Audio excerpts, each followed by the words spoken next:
Good morning biology के दीवानों, कहना सिर्फ मेरी मानो, तुम सब में वो आग है, अपने अंदर की तपिश को पहचानो। प्रोटिस्टा हम लोग पढ़ रहे थे बच्चों। प्रोटिस्टा में हम लोगों ने कवर कर लिया था। इंट्रोडक्शन ऑफ प्रोटिस्टा हम लोगों ने पढ़ दिया था। उसके ग्रुप्स के बारे में पढ़ दिया था कि 5 ग्रुप्स होते हैं प्रोटिस्टा के। Chrysophytes, dinoflagellates, euglenoids, slime mould, protozoans. Chrysophytes हम लोग पढ़ लिया था। इग्लोनाइट्स हम लोगों ने पढ़ लिया था। डाइनोफ्लैजिलेट्स हम लोगों ने पढ़ लिया था। आज हम लोग पढ़ेंगे स्लाइम मोल्ड। आज हम लोग क्या पढ़ेंगे? Slime moulds. आज हम लोग क्या पढ़ेंगे? Slime moulds. ठीक है।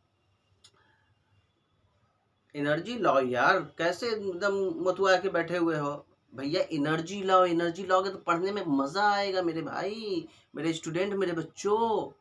अब एनर्जी लाने के लिए क्या मैं बोलूँ, इधर उधर की बात करूँ तभी एनर्जी आएगी तुम में। है ससुरा, एकदम एनर्जी लाओ। ठीक है। स्लाइम मोल्ड्स जो होता है बेसिकली किंगडम प्रोटिस्टा का ग्रुप है। स्लाइम मोल्ड अगर पूछे क्या है तो किंगडम प्रोटिस्टा का ग्रुप है। कैसा है? तो यूनिसेलुलर है। कैसा है? यूनिसेलुलर है, सिंगल सेल्ड का बना हुआ है। और कैसा है? यूकैरियोटिक है। यूकैरियोटिक मतलब वेल डिफाइंड न्यूक्लियस। ये तो नोवा वाला है ना, नोवा में सेल में पढ़ा था हम लोगों ने। ये क्या, ये सेल का कैसे इसको डिफरेंशिएट किया जाता है, तो प्रोकैरियोटिक यूकैरियोटिक में किया जाता है basis on their cell division. तो यूनिसेलुलर है कौन? Slime mould. यूकैरियोटिक है कौन? Slime mould. इनका जो न्यूट्रिशन है वो सेप्रोफाइटिक है।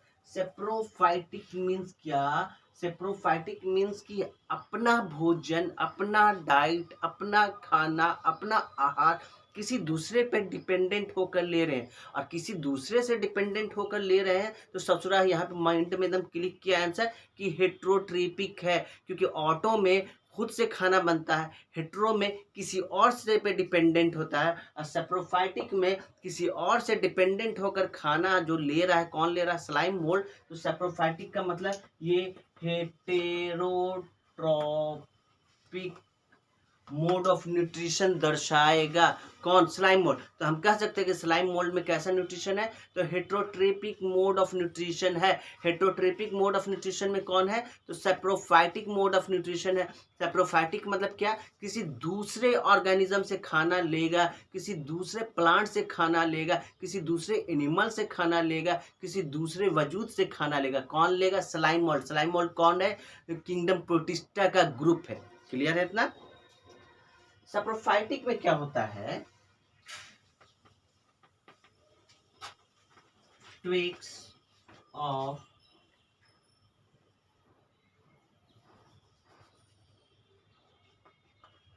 Trees, twigs and fallen leaves. छोटी छोटी टहनियाँ होता है ना, पेड़ पौधों में छोटी छोटी ब्रांचेस होते हैं, टहनियाँ होती है, वो टूट कर नीचे गिर जाती हैं, या तो पीले होकर या सड़कर जो पत्ते नीचे गिरते हैं उन पर ये हमला करता है। कौन? Slime mould. उन पे ये चिपक जाता है। कौन? ये स्लाइम मोल्ड। उनको अपना हैबिटेट बनाता है। ये कौन? ये स्लाइम मोल्ड। उनको अपने खाने का सोर्स बनाता है। कौन? ये स्लाइम मोल्ड। किसको? किसको? ट्विक्स को। ट्विक्स मतलब क्या? टहनियाँ। टहनियाँ मतलब क्या? प्लांट में जो पतली पतली टहनियाँ होती है वो गिरेंगी, पत्ते गिरेंगे, वो इनसे चिपक जाएगा स्लाइम मोल्ड, और उस पर लेयर बना देगा, लेयर बना देगा, लेयर की तरह चिपक जाएगा। फॉर एग्जाम्पल मान लो ये लीव्स है, तो इसके ऊपर ये ससुरा ऐसे चिपक जाएगा और पूरा लेयर बना देगा, और धीरे धीरे धीरे धीरे उसको पहले गलाएगा। किसको? उस पत्ते को। किसको? उस ट्विक्स को। ट्विक्स मीन्स टहनियों को पहले गलाएगा, फिर उससे अपना खाना अवशोषित करेगा, अपना खाना लेगा, अपना खाना एब्जॉर्ब करेगा। तो ये पता चला ससुरा कि सेप्रोफाइटिक है। कौन? Slime mould. तो सेप्रोफाइटिक कैसा है? तो ये डेड डिकेइंग। डेड डिकेइंग में मतलब कौन? लीव्स जो गिर गए हैं प्लांट से। डेड डिकेइंग में कौन? जो कि इन ट्विक्स से जो टहनियाँ गिर गई हैं उनको पहले गलाएगा, फिर उनसे एब्जॉर्ब करेगा न्यूट्रिशन। इस तरह से न्यूट्रिशन स्लाइम मोल्ड अपना लेता है। क्लियर? अब इसमें दो चीजें होती हैं रिप्रोडक्शन में, एक फेवरेबल कंडीशन में मल्टीप्लाई करता है, एक अनफेवरेबल कंडीशन में मल्टीप्लाई करता है। सोचना, मान लो कि फेवरेबल कंडीशन है, अभी बरसात का दिन है, बाहर अगर मुझे जाना है, अगर बहुत बारिश हो रही है तो मैं कह सकता हूँ कि वो मेरे लिए फेवरेबल नहीं है, क्योंकि बाहर जाऊँगा तो हो सकता है गंदगी लगे, कीचड़ लगे, पानी लगे, है ना? ठीक है, वो तो पार्ट ऑफ लाइफ है, हमको काम करना ही है, बट हमारे हिसाब से वो फेवर नहीं कर रहा तो हम बाहर नहीं निकलते हैं, और सूखा हुआ रहता है तो हम बाहर निकल जाते हैं। तो फेवरेबल कंडीशन मतलब कि हमारे क्या बोलते हैं, बेनिफिट के हिसाब से वो जो चीज़ नहीं हो रहा है, that is not a favourable condition. तो यहाँ पे स्लाइम मोल्ड में जो मल्टीप्लाई हो रहा है, जो रिप्रोडक्शन हो रहा है, जो लाइफ साइकिल हो रहा है, दो फेज में हो रहा है, एक फेवरेबल कंडीशन, एक अनफेवरेबल कंडीशन। फेवरेबल कंडीशन में है तो सब कुछ अच्छा अच्छा होगा, फेवरेबल कंडीशन है तो सब कुछ गुड गुड होगा, फेवरेबल कंडीशन है तो कहीं पे कोई परेशानी नहीं होगी। तो फेवरेबल कंडीशन में क्या होता है, बहुत सारे multiple of slime moulds, slime मान लो ये स्लाइम मोल्ड्स है, तो बहुत सारे स्लाइम मोल्ड्स आपस में जुट जाते हैं। ससुराल हमारे यहाँ शादी वादी होता है तो कैसे बुलाया तो पूरा समाज आ जाता है, आपके जानने वाले। समाज में किसको बुलाते हैं आप अपने रिश्तेदार को बुलाते हैं, समाज में किसको बुलाते हैं, अपने दोस्तों को बुलाते हैं, समाज में किसको बुलाते हैं, अपने आस पड़ोसियों को बुलाते हैं। पूरे देश को तो नहीं बुला सकते ना, पॉकेट भी, वॉलेट भी तो ये देना चाहिए आपका साथ।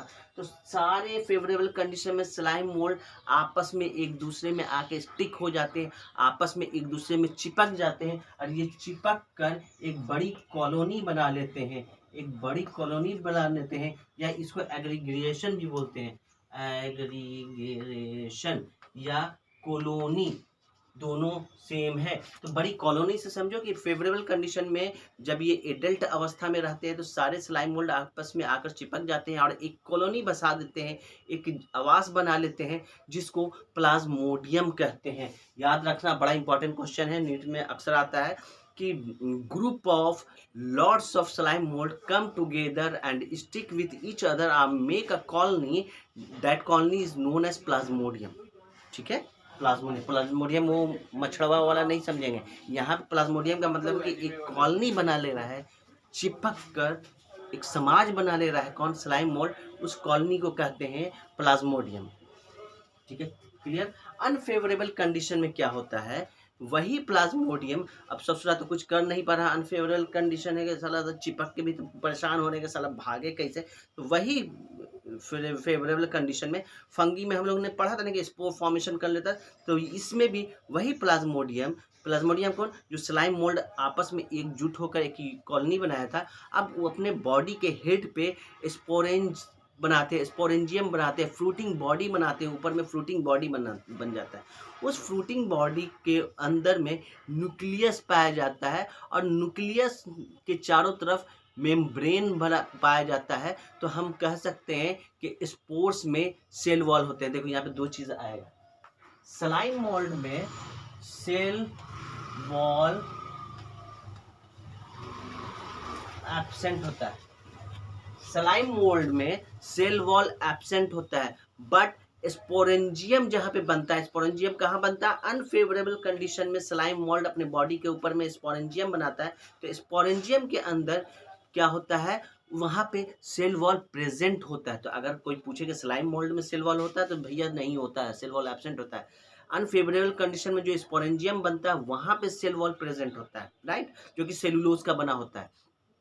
देखो, पहले ये जो स्लाइम मोल्ड था ना, वो फंगस फैमिली में था, फिर बाद में इसको डिवाइड करके प्रोटिस्टा में डाला गया, इसीलिए इसको सिमिलैरिटीज कहा जाता है, फंगस प्रोटिस्टा किंगडम भी कहा जाता है। बट ये फंगस नहीं है, प्रोटिस्टा है। सिमिलैरिटीज ये था कि भैया फंगस में भी स्पोरेंजियम होता है, स्पोर का फॉर्मेशन होता था, यहाँ पे भी अनफेवरेबल कंडीशन में स्पोर का फॉर्मेशन हो रहा है। देख रहे हो कैरेक्टर मिल रहा है, फंगस भी हेटरोट्रोपिक होता था, ये भी हेटरोट्रोपिक है, मिल रहा है। कहाँ पे नहीं मिल रहा है? क्योंकि स्लाइम मोल्ड में जहाँ पे सेल वॉल है, कहाँ पे सेल वॉल है? अनफेवरेबल कंडीशन में स्पोर फॉर्मेशन में सेल वॉल है, वो सेलुलोज का बना होता है। अब फंगस में सेल वॉल किस चीज़ का बना होता है? काइटिन का बना होता है। यहीं पे डिफरेंशिएट नहीं कर पा रहा है, इसीलिए उसको फंगस किंगडम से हटाकर प्रोटिस्टा किंगडम में डाला गया। क्लियर है? अगर कोई पूछेगा तो बता सकते हैं क्यों इसको अलग किया गया। तो सेल वॉल इसका सेलुलोज का बना हुआ है और उसका काइटिन का बना हुआ है। अब बेसिकली अगर कोई पूछे कि स्लाइम मोल्ड में सेल वॉल होता है, तो नहीं होता है, एब्सेंट होता है। तो कहाँ पे होता है भैया, आप बोल रहे हैं? तो स्लाइम मोल्ड अनफेवरेबल कंडीशन में जब वो डिवाइड करता है, जब रिप्रोडक्शन की अवस्था में आता है, तो वहाँ पे स्पोरेंजियम बनाता है, स्पॉर्स बनाता है। उस स्पॉर्स में जो सेल वॉल प्रेजेंट होते हैं, जो कि सेलुलोज का बना होता है। क्लियर है ये चीज़। फिर वो फेवरेबल कंडीशन आता है तो वही बस्ट करके स्पोरेंजियम से बाहर निकल के ससुरा नया नया नया नया नया नया नया क्या करता है, एक एडल्ट क्या बना देता है, स्लाइम मोल्ड बना देता है। क्लियर? स्पोरेंजियम समझ गए, कॉलोनी समझ गए। इसमें मोटा मोटा यही सारी चीज़ें थी। उम्मीद है कि समझ में आया होगा। समझ में आया है तो ऐसे थोड़े ना होता है। अरे बढ़िया लगता है तो कुछ बोलते हैं, ताली उली मारते हैं, तो हमको ताली का ज़रूरत नहीं है। नॉट आवश्यकता ऑफ ताली। सब्सक्राइब कीजिए, लाइक कीजिए, शेयर कीजिए। Thank you so much.